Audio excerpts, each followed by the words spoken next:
Mari teman-teman kita bersatu di dalam doa. Kami sungguh bersyukur Tuhan untuk kebaikan, anugerah, kasih Tuhan yang tidak pernah berhenti mengalir dalam kehidupan kami. Kami bersyukur Tuhan boleh menolong kami langkah demi langkah, melewati hari demi hari, kegiatan demi kegiatan, kesibukan demi kesibukan. Hingga hari ini, saat ini, Tuhan boleh kembali membawa kami untuk datang ke tempat ini, bersama-sama beribadah, bersama-sama memuji Tuhan, bersama-sama merasakan betapa Tuhan mengasihi kami, betapa Tuhan baik terhadap kami. Tuhan, sebentar kami akan bersama-sama merenungkan kebenaran firman Tuhan. Kami memohon pertolongan dari Roh Kudus, boleh menolong kami untuk kami dapat sungguh-sungguh memiliki konsentrasi yang baik, fokus yang baik. Hati kami tertuju kepada Tuhan, mata kami tertuju kepada Tuhan, telinga kami tertuju pada Tuhan. Kami mau sungguh-sungguh mendengarkan firman Tuhan. Tuhan tolong kami agar kami dapat sungguh-sungguh mengerti apa yang firman Tuhan ingin sampaikan kepada kami. Terima kasih Tuhan, berbicaralah sebab kami siap untuk mendengar. Dalam nama Tuhan Yesus Kristus kami berdoa dan kami mengucap syukur. Amin. Teman-teman dipersilakan kembali duduk.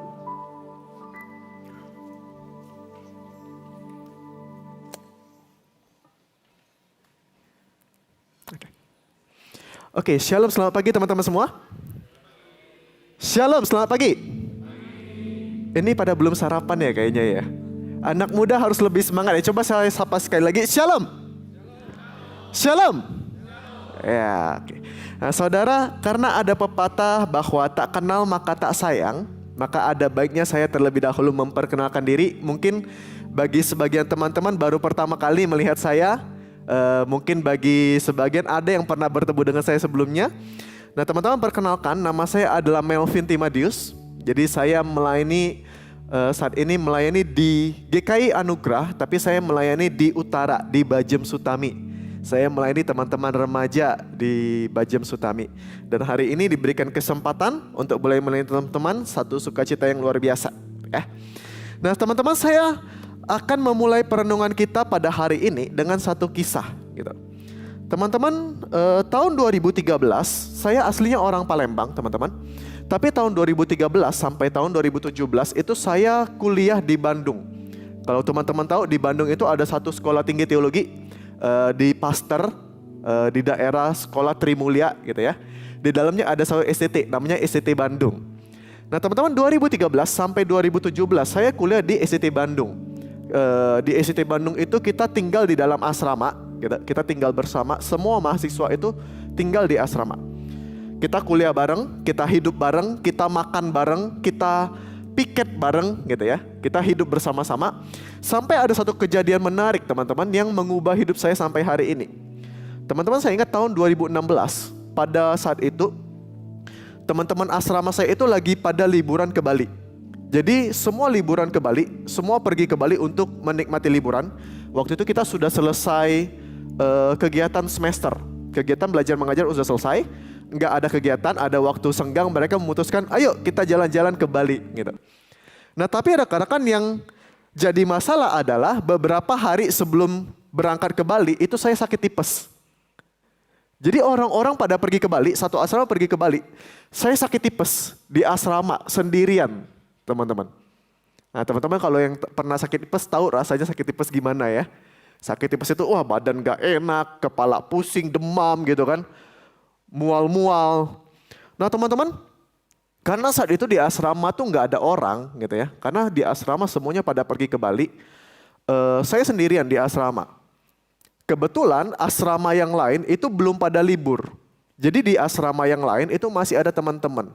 Satu hari saya nggak bisa makan. Karena ada lauk dari kampus itu saya nggak bisa makan teman-teman.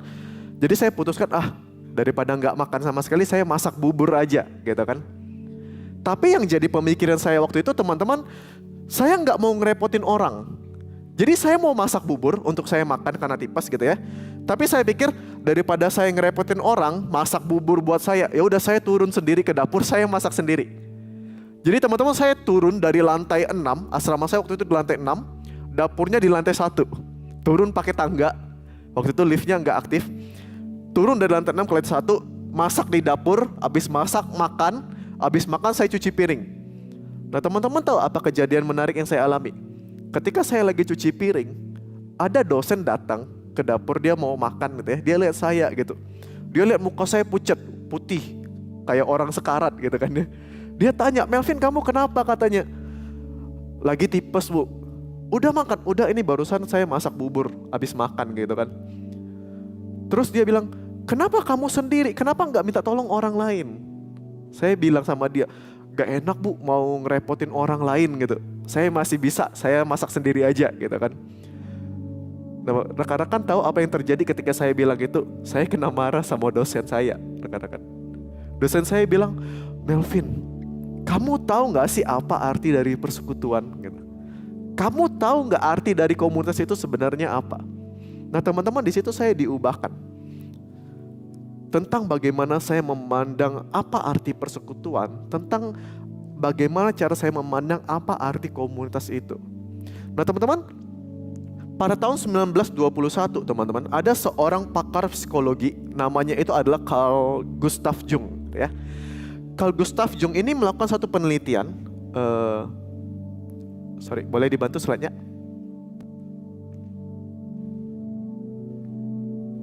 Jadi ada seorang pakar psikologi namanya Carl Gustav Jung, teman-teman. Dia melakukan satu penelitian yang menjelaskan tentang 3 kepribadian manusia berdasarkan interaksi sosial yang dilakukan oleh orang tersebut. Nah, teman-teman mungkin pernah dengar dan teman-teman mungkin pernah tahu gitu ya. Jadi Carl Gustav Jung itu di akhir penelitiannya dia menjelaskan bahwa ada 3 jenis kepribadian manusia, teman-teman.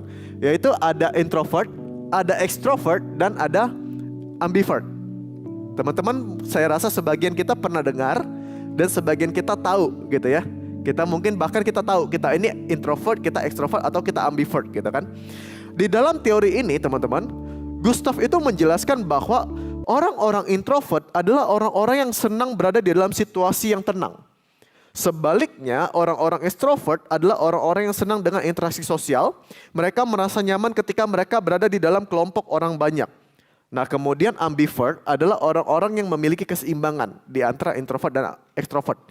Jadi mereka bisa menyesuaikan diri tergantung dengan situasi sosial yang ada. Mereka bisa lebih fleksibel kalau yang ambivert. Nah, teman-teman, kalau misalnya saya tanya kita di tempat ini gitu ya. Siapa di antara kita yang mempunyai kepribadian introvert? Boleh angkat tangan? Siapa di antara teman-teman yang lebih nyaman? Ya, jangan malu ya. Siapa yang di antara teman-teman lebih nyaman itu kalau sendirian, kalau berada di dalam kelompok yang kecil gitu? Ada yang introvert di antara kita? Oke, ada ya sebagian ya. Ada di antara kita yang extrovert?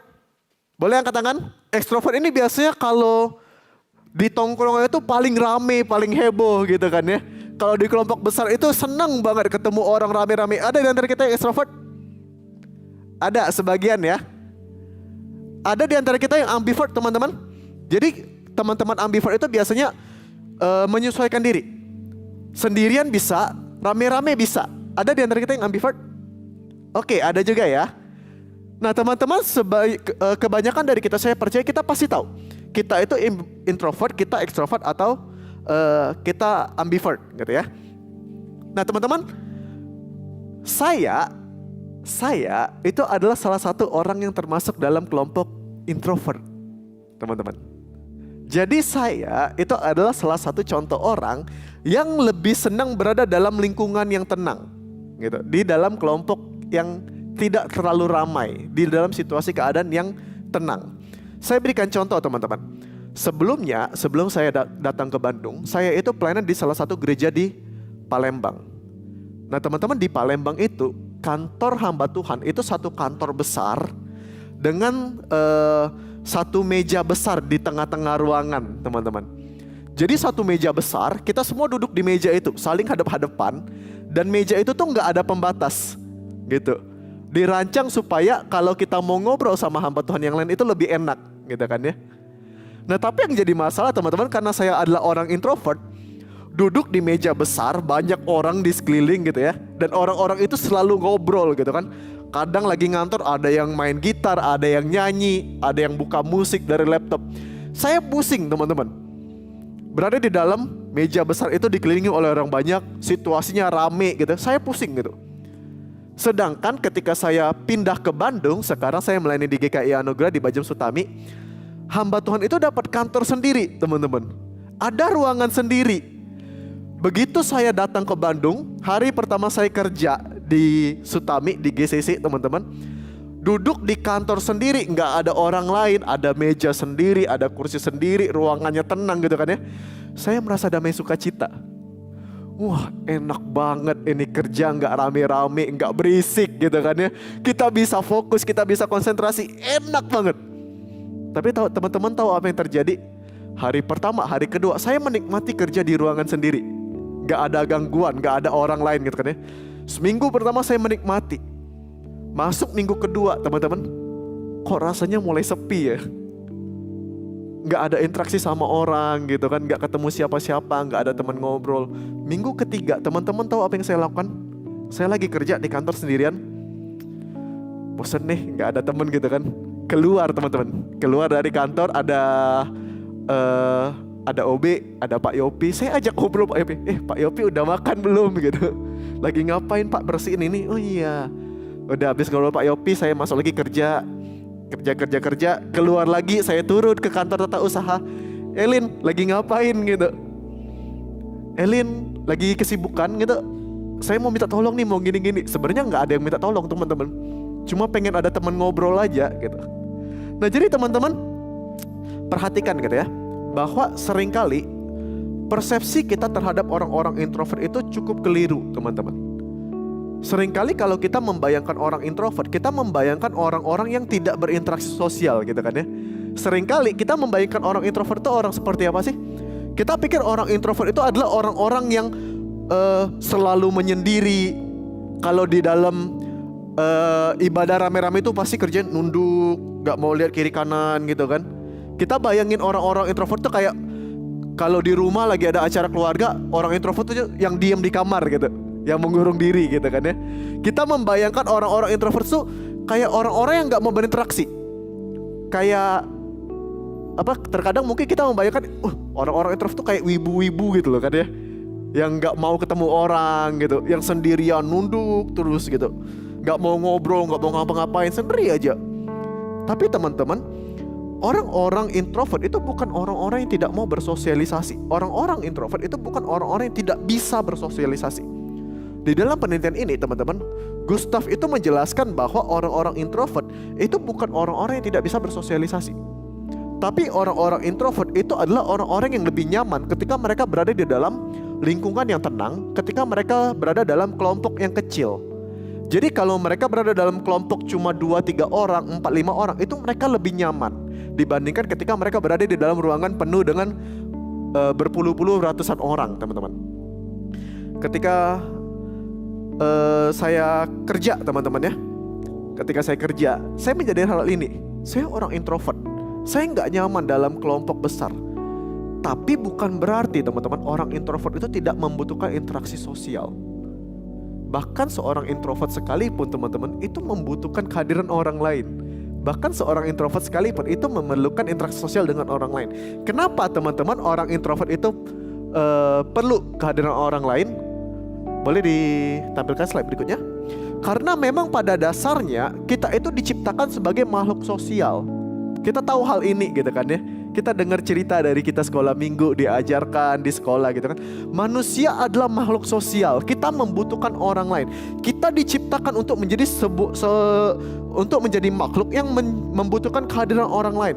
Kenapa? Karena pada dasarnya ketika Tuhan menciptakan kita, Tuhan tidak menciptakan kita untuk menjadi seseorang yang hidup seorang diri. Teman-teman ingat kisahnya ketika Tuhan ciptakan Adam, lalu Tuhan bilang apa? Tidak baik kalau manusia itu seorang diri saja.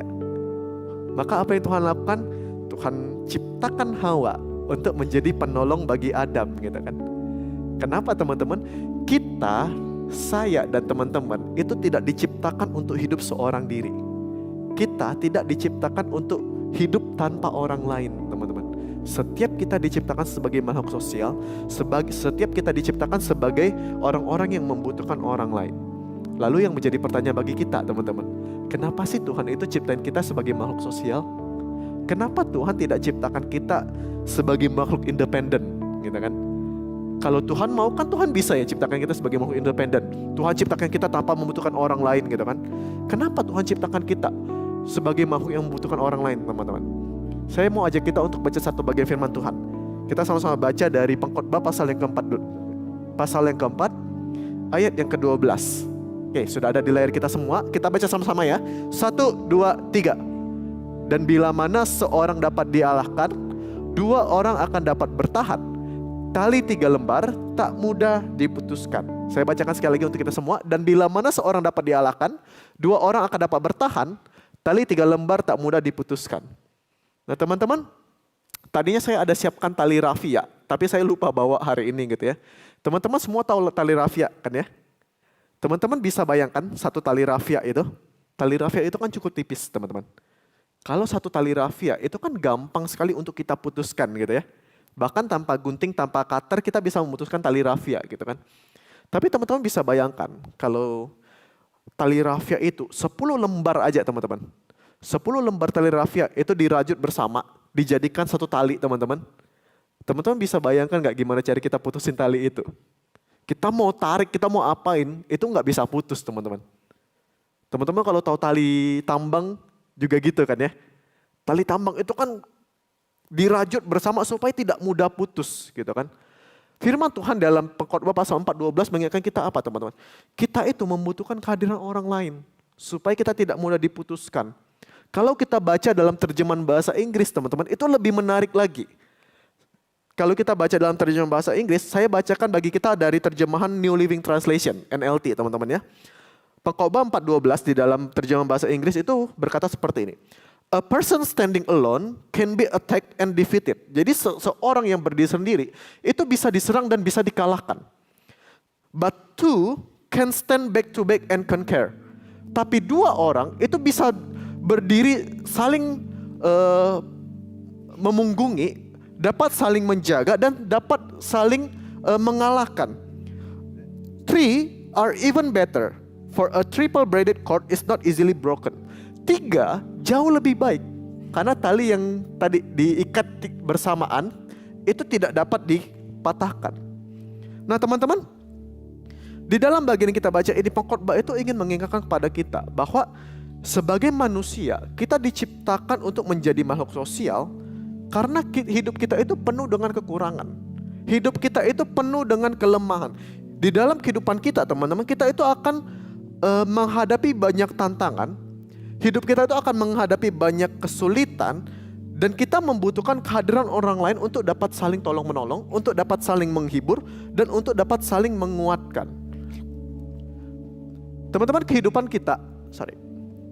kita itu bagaikan papan puzzle. Teman-teman pernah main puzzle gitu kan ya? Teman-teman bayangkan kalau puzzle, kita beli puzzle, waktu teman-teman beli bawa ke rumah, buka mau disusun ya, ternyata isinya cuma ada satu keping.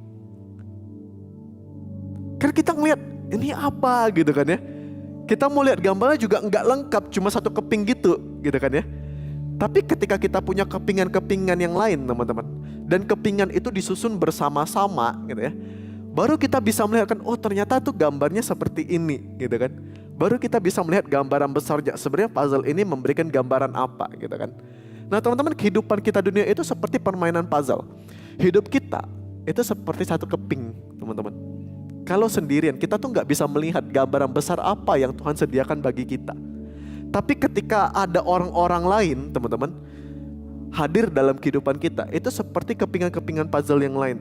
Mulai tersusun satu-satu, mulai terlihat gambar besarnya, mulai kita bisa melihat sebenarnya Tuhan itu punya rencana apa dalam kehidupan kita. Hidup kita teman-teman akan menjadi lengkap ketika kita punya orang-orang yang Tuhan tempatkan di sekitar kita. Hidup kita akan menjadi lengkap ketika kita punya komunitas. Orang-orang yang melalui kehadirannya akan melengkapi hidup kita, yang akan menguatkan kita, yang akan menghibur kita. Kenapa? Karena sekali lagi, hidup kita itu tidak selamanya akan baik-baik aja. Hidup kita tuh tidak selamanya akan mulus-mulus aja. Mungkin hari ini kita ngerasa, oh hidupku baik-baik aja. Hidupku baik-baik aja kok. Di sekolah nilai-nilai lancar, pelajaran lancar gitu kan. Di rumah bahagia, teman banyak gitu kan. Hidupku baik-baik saja. Ada nggak ada orang lain rasanya nggak terlalu pengaruh gitu kan. Tapi teman-teman ingat, hari ini mungkin kita merasa hidup kita baik-baik saja. Tapi kita nggak tahu besok hidup kita akan jadi seperti apa. Kita nggak tahu lusa hidup kita akan apa. Kita nggak tahu minggu depan apa yang akan kita alami. Kita nggak tahu bulan depan apa yang akan terjadi dalam hidup kita. Ketika saya melanjutkan kuliah S2 di Jakarta kemarin teman-teman. Saya datang ke Jakarta dengan hati yang gembira. Hidup saya itu rasanya lancar gitu. Wah, udah punya pelayanan full time di gereja. Kemudian lanjut studi S2, banyak teman gitu kan ya. Hidup itu rasanya bahagia banget, kayak nggak ada masalah. Tapi teman-teman tahu apa yang terjadi? Satu hari teman-teman, hidup yang bahagia, yang tampak nggak ada masalah itu hancur. Dalam satu hari masalah datang bertubi-tubi, yang satu belum beres datang lagi masalah yang lain, yang ini belum beres datang lagi masalah yang lain. Dari yang tadinya saya merasa di atas nggak ada masalah, dalam satu hari teman-teman, saya merasa itu jadi titik terendah dalam hidupanku. Dimana aku ngerasa, wah, stres banget, pusing banget, banyak banget masalah. Di kuliah ada masalah, di pelayanan ada masalah, di keluarga ada masalah, dan semua itu terjadi dalam satu hari. Roda berputar gitu kan. Teman-teman, hari ini kita mungkin merasa hidup kita baik-baik aja, tapi kita nggak tahu, mungkin besok kita akan mengalami kesulitan di sekolah. Mungkin besok kita akan mengalami kesulitan di tempat di kampus, di tempat di pertemanan kita. Mungkin kita mengalami masalah di keluarga. Kita nggak tahu apa yang akan kita alami besok. Dan teman-teman, ketika kita berada dalam situasi yang sedang tidak baik-baik saja, apa yang kita perlukan? Kita perlu orang-orang yang bisa menguatkan kita. Kita perlu komunitas yang bisa mengokohkan kita. Tanpa adanya orang-orang yang Tuhan kirim dalam kehidupan kita, tanpa adanya komunitas yang Tuhan kirimkan bagi kita, teman-teman, sangat mudah bagi kita ketika kita dihadapkan dengan masalah, kita depresi, kita down, kita ngerasa capek, kita ngerasa kecewa. Kenapa? Karena kita merasa seolah-olah kita menghadapi masalah ini seorang diri. Gak ada orang yang menemani kita ketika kita lagi sulit. Gak ada orang yang menemani kita ketika kita lagi punya masalah. Nah teman-teman, mungkin hari ini ada di antara kita yang sedang diperhadapkan dengan kegagalan gitu, dengan kesulitan, dengan kekecewaan, dengan pengkhianatan dan lain-lain. Ketika kita diperhadapkan hal-hal ini teman-teman, kita perlu komunitas gitu kan. Kita perlu orang-orang yang Tuhan kirim. Pertanyaannya bagi kita hari ini, kita punya nggak orang-orang itu teman-teman? Kita punya nggak orang-orang yang dapat menopang kita, yang dapat peduli kepada kita, yang dapat meyakinkan kepada kita bahwa kita itu nggak seorang diri? Kita punya nggak komunitas yang dapat menolong kita, menguatkan kita, yang dapat meyakinkan kita bahwa Tuhan punya rencana, bahwa Tuhan akan menolong kita? Teman-teman, kita percaya bahwa bukan satu kebetulan Tuhan kirim kita untuk hadir dalam komunitas ini, dalam komunitas Swift gitu ya. Bukan satu kebetulan Tuhan kirimkan teman-teman untuk hadir dalam komunitas Swift ini. Kenapa teman-teman? Karena komunitas Swift ini adalah komunitas di mana kita itu harus saling menguatkan. Kita harus saling mengokohkan, saling menolong, saling peduli. Teman-teman, kalau bukan kita ini yang saling peduli gitu ya, siapa lagi yang mau peduli sama kita gitu kan? Siapa lagi yang mau peduli sama kita? Orang-orang di luar sana teman-teman, mereka mau peduli gak sama kita? Boro-boro mau peduli sama kita. Terkadang mereka peduliin hidupnya sendiri gitu kan. Mau peduliin kamu, hidupku aja banyak masalah, kata mereka. Teman-teman, kalau bukan kita, siapa lagi gitu? Ini adalah orang-orang yang Tuhan kirim untuk menguatkan kita. Ini adalah orang-orang yang Tuhan kirim untuk dapat menolong kita. Kenapa teman-teman? Sehingga pada akhirnya ketika kita menghadapi masalah hidup, lalu ada teman-teman yang menolong kita untuk menghadapi masalah hidup tersebut, apa yang terjadi? Kita akan dikuatkan, kita akan diteguhkan, dan kita akan naik level. Kunci dari naik level itu apa teman-teman? Kita nggak bisa naik level kalau kita nggak menghadapi kesulitan. Tapi kunci menghadapi kesulitan itu apa? Kita perlu orang-orang, kita perlu komunitas. Kita nggak bisa menghadapi kesulitan kalau kita nggak punya komunitas. Teman-teman, kalau teman-teman misalnya melihat ada seorang nahkoda gitu ya, seorang nahkoda yang memimpin kapal. Teman-teman misalnya lihat, wah, ketika ada ombak besar gitu ya, nahkoda ini bisa dengan handalnya menghadapi ombak, memastikan bahwa kapalnya itu selamat gitu kan. Teman-teman, kalau kita pikir-pikir, bagaimana caranya nahkoda ini bisa menjadi seorang nahkoda yang handal? Ada sebuah pepatah teman-teman yang bilang seperti ini, seorang nahkoda yang handal itu tidak dilahirkan oleh laut yang tenang. Nahkoda yang handal itu dibentuk oleh pengalaman. Kenapa? Karena dia diperhadapkan dengan banyak kesulitan. Dia diperhadapkan dengan banyak tantangan. Nah teman-teman, untuk kita bisa level up gitu ya. Kalau teman-teman yang main game gitu kan, kalau mau level up caranya gimana? Harus menghadapi kesulitan gitu kan. Harus ada tantangan yang tidak mudah sebenarnya untuk kita alami. Tapi bagaimana caranya kita dapat menghadapi tantangan tersebut? Kita perlu komunitas. Tanpa komunitas kita tidak bisa menghadapi tantangan. Tanpa tantangan kita tidak bisa naik level. Tanpa komunitas kita nggak bisa naik level, teman-teman. Komunitas orang-orang yang Tuhan kirim untuk hadir di sekitar kita hari ini. Teman-teman yang ada di depan kita, di belakang kita, kiri kanan kita. Ini orang-orang yang Tuhan kirim. Bukan secara kebetulan, teman-teman. Ini orang-orang yang Tuhan kirim untuk menolong kita melewati masa sulit. Untuk menolong kita dapat naik level. Jadi teman-teman, sekali lagi, pada akhirnya kita harus ingat, sepintar apapun kita, sehebat apapun kita, sekaya apapun kita, seganteng apapun kita, teman-teman, pada akhirnya tidak ada seorang pun di antara kita yang bisa hidup seorang diri. Akan ada masanya ketika kita menghadapi kesulitan hidup, akan ada masanya ketika kita menghadapi pergumulan, kita tuh perlu orang lain. Kita perlu orang-orang yang bisa menolong kita, menguatkan kita, meneguhkan kita, mengingatkan bahwa kita tidak seorang diri, teman-teman. Kita perlu kehadiran mereka. Tapi kita harus ingat bahwa komunitas itu sistemnya tidak satu arah. Bukan hanya kita diperhatikan, bukan hanya kita dipedulikan, kita pun harus memperhatikan orang-orang yang ada di dalam komunitas kita. Kita pun harus memperhatikan orang-orang yang ada di dalam komunitas kita. Bukan hanya orang-orang mendoakan kita, menolong kita, menguatkan kita. Kita pun harus mendoakan mereka. Kita pun harus menolong mereka. Kita pun harus menguatkan mereka. Sistem ini harus berjalan dua arah, teman-teman. Kita perlu orang-orang yang dapat menjadi support system bagi kita. Tapi jangan lupa bahwa hubungan itu tidak bersifat satu arah. Kita pun perlu menjadi support system bagi mereka. Kita perlu orang-orang yang dapat menguatkan kita, tapi kita pun harus dapat menguatkan mereka. Teman-teman, kalau kita hanya minta diperhatikan, tapi kita tidak memperhatikan gitu ya, komunitas itu akan hancur, teman-teman. Saya suka berikan satu pertanyaan seperti ini. Menurut teman-teman, hamba Tuhan itu perlu diperhatikan gak sih? Hamba Tuhan perlu ditolong gak? Seringkali kita mikir hamba Tuhan itu yang harus memperhatikan jemaatnya gitu kan. Hamba Tuhan yang harus menguatkan jemaatnya. Tapi yang jadi pertanyaan, teman-teman, ketika hamba Tuhan lagi mengalami kesulitan gitu, misalnya ada hamba Tuhan lagi ada pergumulan hidup, siapa yang menguatkan mereka? Siapa yang menolong mereka?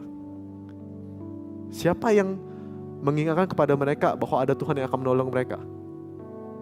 Teman-teman, ketika aku tadi cerita, aku lagi di Jakarta, hidupku tadinya dari baik-baik saja, dalam satu hari berubah, aku merasa hidupku hancur gitu kan ya. Teman-teman tahu apa yang terjadi? Waktu itu teman-teman, aku sendirian di kamar. Aku lagi sendirian di kamar. Tapi kemudian ada satu anak pemuda yang datang, yang mendoakan, yang menguatkan, teman-teman. Aku gak cerita loh sama dia kalau aku lagi ada masalah. Aku gak cerita sama dia aku lagi down gitu, aku lagi stres, aku lagi depresi. Aku gak cerita. Tapi dia lihat kehidupanku gitu kan. Dia tahu aku lagi gak baik-baik saja. Dan dia tahu bahwa bukan hanya aku harus memperhatikan dia, tapi dia pun harus memperhatikan aku. Bukan hanya aku harus mendoakan dia, dia pun harus mendoakan aku. Bukan hanya aku harus menguatkan dia, tapi dia pun harus menguatkan aku, teman-teman. Kenapa? Karena relasi itu bersifat dua arah. Nah teman-teman, ada satu motivator yang terkenal dari Australia. Namanya adalah Nick Vujicic. Mungkin ada teman-teman sebagian yang tahu gitu ya. Ada seorang motivator, dia gak punya tangan, dia gak punya kaki, teman-teman. Jadi hanya tubuhnya aja gitu, gak ada tangan, gak ada kaki. Tapi dia jadi berkat bagi banyak orang. Dia membawa banyak orang untuk kenal Kristus. Satu hari teman-teman, dia menceritakan pengalaman hidupnya, bahwa ternyata Nick Vujicic itu pernah mencoba untuk bunuh diri, teman-teman. Dia pernah mencoba untuk bunuh diri. Kenapa? Karena dia merasa hidupnya itu berat. Karena dia gak punya tangan, dia gak punya kaki, dia sering dibully oleh teman-temannya gitu kan ya. Dia sering dihina gitu kan. Dia cerita, teman-teman, hidupnya itu seperti sedang di ujung jurang. Jadi dia bilang, ketika ada masalah, aku tuh kayak lagi berjalan menuju ke arah jurang. Ada masalah, aku jalan lagi, aku melangkah. Ada masalah, aku melangkah lagi. Ada masalah, aku melangkah lagi. Sampai pada akhirnya, dia tuh sedang berada di ujung jurang, teman-teman. Dan dia bilang, kalau ada satu lagi masalah, kalau ada satu lagi orang yang menghina aku gitu ya, aku akan bunuh diri. Aku akan ngelompat ke jurang itu. Nah teman-teman, hari ini saya percaya bahwa ketika kita datang ke tempat ini, kita ibadah sama-sama di dalam community wave ini gitu ya. Teman-teman, saya percaya bahwa tidak semua dari kita sedang baik-baik saja gitu kan. Mungkin ada di antara kita yang lagi ada masalah di sekolah. Mungkin ada di antara kita yang lagi ada masalah di rumah, dengan orang tua, dengan saudara-saudari kita. Mungkin ada di antara kita yang punya masalah dengan teman-teman kita di lingkungan sosial kita. Mungkin ada di antara kita yang punya masalah di pekerjaan dan lain-lain. Teman-teman, pernah kebayang gak bahwa hari ini teman-teman kita yang datang ke Wave, itu mungkin mereka juga lagi ada masalah. Mungkin orang yang di depan kita nih lagi ada masalah di dalam keluarganya. Mungkin orang yang di belakang kita mungkin lagi ada masalah dengan orang tuanya. Mungkin orang-orang yang di samping kiri kanan kita, mungkin mereka lagi ada masalah dengan lingkungan sosial mereka, dengan sekolah mereka, dengan akademik mereka, dengan kesehatan mereka, masalah lain. Dan kita enggak tahu sebanyak apa kekecewaan yang sudah mereka timbun hari ini.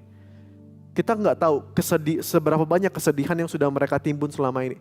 Jangan-jangan teman-teman, sama seperti Nick Vujicic tadi, jangan-jangan orang yang ada di sekitar kita, mereka sedang di ujung jurang. Jangan-jangan teman-teman, ada di antara teman-teman kita hari ini datang ke Wave, mereka sedang berpikir untuk mengakhiri hidup. Mungkin ada di antara mereka yang sedang berpikir untuk meninggalkan kekristenan. Mungkin ada di antara mereka yang sedang berpikir untuk lari dari rumah dengan permasalahan yang mereka alami. Bukan hanya kita, teman-teman kita pun punya masalah gitu kan. Yang jadi pertanyaan adalah teman-teman, apa yang akan kita lakukan untuk teman-teman kita ini? Teman-teman, aku pernah melayani satu anak remaja ketika aku melayani di Jakarta kemarin. Aku melayani anak remaja. Ketika aku pertama kali melayani dia, teman-teman, anak ini diem banget. Anak ini diem banget. Dia datang ke gereja gitu ya. Dia datang duduk gitu. Diajak ngobrol tuh diem. Ikut ibadah, habis ibadah dia pulang gitu kan ya. Minggu depannya ibadah datang lagi, duduk, nyanyi, tepuk tangan, duduk dengar khotbah selesai, ibadah selesai, pulang gitu kan. Aku layani dia teman-teman. Aku ajak ngobrol, aku ajak cerita gitu kan. Terkadang dia ajak video call dan lain-lain. Sampai pada akhirnya ketika aku selesai studi, aku harus meninggalkan Jakarta teman-teman. Anak remaja ini datang kepadaku.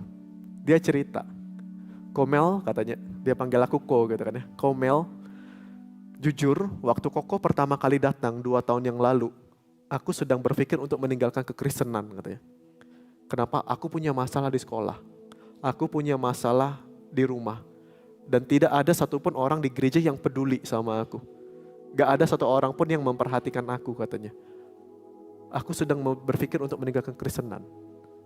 Tapi kemudian ada Ko Melvin yang mau dengerin cerita aku, yang mau luangin waktu untuk aku, yang mau perhatiin bahkan doain aku katanya. Sekarang aku mau melayani Tuhan katanya. Nah teman-teman, jujur, ketika aku pertama kali melayani dia, aku gak tahu bahwa dia itu sedang berdiri di ujung jurang teman-teman. Aku gak tahu. Kalau hari itu aku datang itu ke Jakarta dan aku datang dengan hati yang cuek gitu ya. Yang penting aku pelayanan gitu kan. Yang penting aku khotbah, yang penting aku pimpin gitu. Kalau aku hari itu datang dengan hati yang gak peduli teman-teman, aku gak tahu hari ini anak itu akan di mana. Mungkin hari ini dia sudah tinggalin Tuhan, mungkin hari ini dia sudah tinggalin gereja teman-teman. Oleh karena itu teman-teman, ayo kita belajar untuk bisa jadi orang yang lebih peka terhadap sesama kita. Mungkin selama ini kita datang kita gak terlalu peduli dengan teman-teman kita gitu kan. Kita cuma pikirin diri kita sendiri, kita cuma peduli dengan kehidupan kita sendiri. Teman-teman hari ini ayo kita coba untuk belajar lebih peka. Coba lihat orang-orang di samping kiri kanan kita, depan belakang kita. Mungkin ada di antara mereka yang hari ini sedang ada masalah. Yang ada pergumulan, yang ada kesulitan. Bahkan mungkin ada di antara mereka yang mungkin sedang berpikir untuk meninggalkan gereja. Dan selama ini kita tidak peduli, kita tidak memperhatikan mereka. Tapi firman Tuhan hari ini ingatkan kepada kita apa teman-teman? Bahwa kita perlu komunitas itu.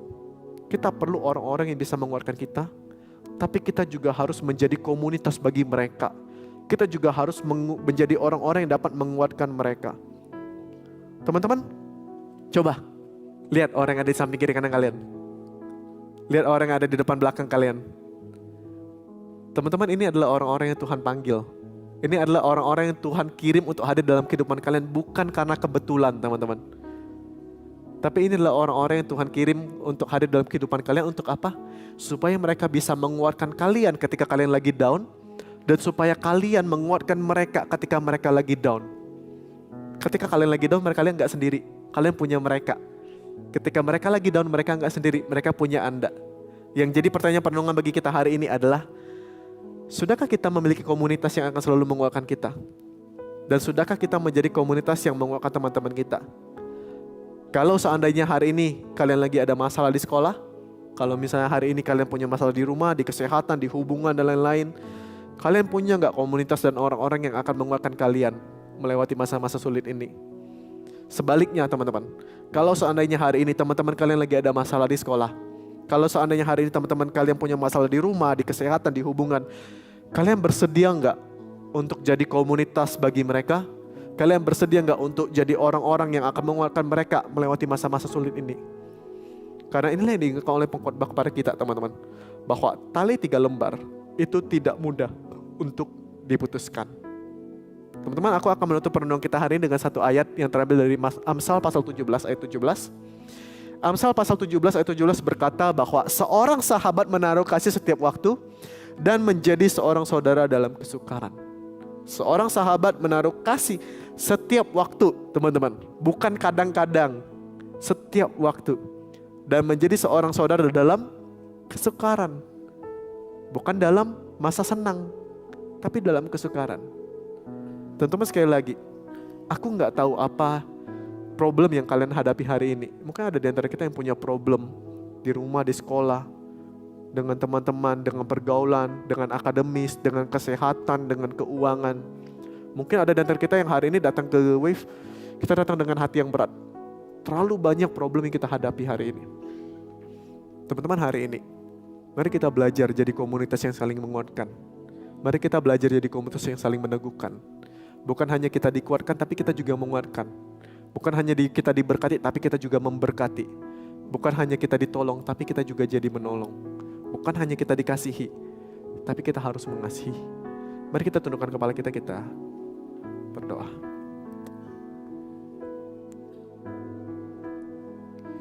Teman-teman, hari ini saya rindu mengajak teman-teman untuk mengambil waktu teduh di hadapan Tuhan. Kalau misalnya ada di antara teman-teman yang datang ke Wave, datang ke ibadah hari ini dengan hati yang berat, dengan hati yang penuh dengan pergumulan, kesulitan, tantangan. Kita merasa masalah yang satu belum selesai, masalah yang lain datang. Hidup kita begitu sulit. Teman-teman, hari ini ayo kita ambil waktu teduh. Kita berdoa di hadapan Tuhan. Kita sampaikan keluh kesah kita, setiap pergumulan yang kita hadapi, setiap kesulitan yang kita alami, setiap kelelahan, kesedihan, kepedihan, kekecewaan yang kita punya, sampaikan kepada Tuhan.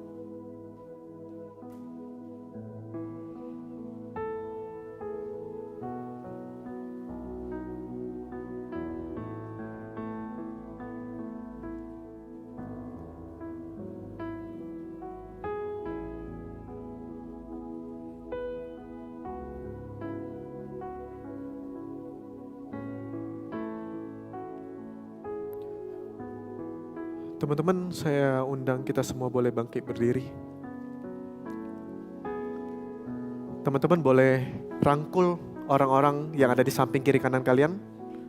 Rangkul teman-teman yang ada di samping kiri kanan kalian. Teman-teman, hari ini doakan mereka. Doakan teman-teman kalian untuk pergumulan-pergumulan yang sedang mereka hadapi hari ini. Untuk kesulitan, tantangan yang sedang mereka hadapi. Untuk jika kalian tahu ada hal-hal yang sedang mereka lalui hari ini, teman-teman doakan mereka, kuatkan mereka, topang mereka. Kita sama-sama berdoa untuk teman-teman kita hari ini.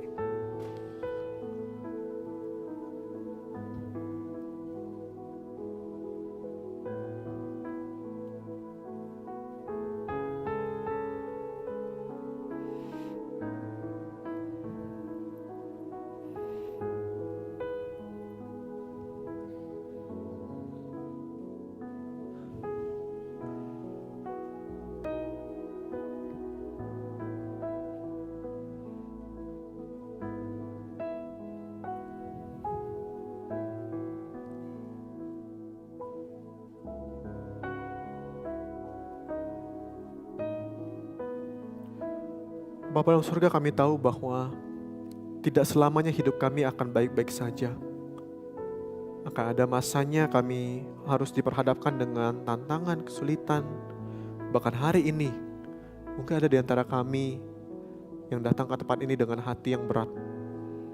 Mungkin ada di antara kami yang datang ke tempat ini membawa pergumulan-pergumulan kami, kesulitan-kesulitan yang kami hadapi. Mungkin ada di antara kami yang punya masalah di rumah, dengan orang tua, dengan keluarga, dengan saudara kami. Mungkin ada di antara kami yang bergumul dengan studi kami, dengan akademik kami, dengan nilai. Mungkin ada di antara kami yang punya masalah di lingkungan sosial dengan teman-teman kami. Bahkan mungkin ada di antara kami yang punya masalah di tempat kerja, di perkuliahan. Bahkan ada di antara kami yang punya bergumul dengan kesehatan kami. Dan selama ini kami merasa bahwa kami berjalan seorang diri. Kami menghadapi kesulitan ini hanya seorang diri. Tuhan, kami bersyukur untuk firman-Mu yang hari ini boleh mengingatkan kami bahwa kami tidak punya seorang diri. Tuhan mengirimkan orang-orang yang ada di sekitar kami, orang-orang yang ada di samping, kiri, kanan, depan, belakang kami, untuk menjadi satu komunitas yang dapat menguatkan kami, dan kami pun mau belajar untuk menguatkan mereka. Tuhan, berkati untuk setiap teman-teman yang ada di dalam komunitas Swift ini, agar setiap kami dapat menjadi orang-orang yang dikuatkan, tapi kami juga boleh menguatkan teman-teman kami. Kami dapat diteguhkan dan kami dapat meneguhkan mereka. Kami dapat didoakan dan kami dapat mendoakan mereka. Kami dapat dihibur dan kami dapat menghibur mereka. Sehingga ketika badai kehidupan datang, kami tahu kami tidak seorang diri. Kami punya teman-teman yang akan berjalan melalui kami, bersama dengan kami melalui badai kehidupan. Dan lebih dari semuanya, kami punya Tuhan yang akan bersama dengan kami dalam setiap langkah kehidupan kami. Tuhan, sekali lagi berkati untuk teman-teman yang ada di tempat ini. Apapun tantangan yang kami hadapi, ingatkan bahwa kami tidak seorang diri. Kami punya komunitas.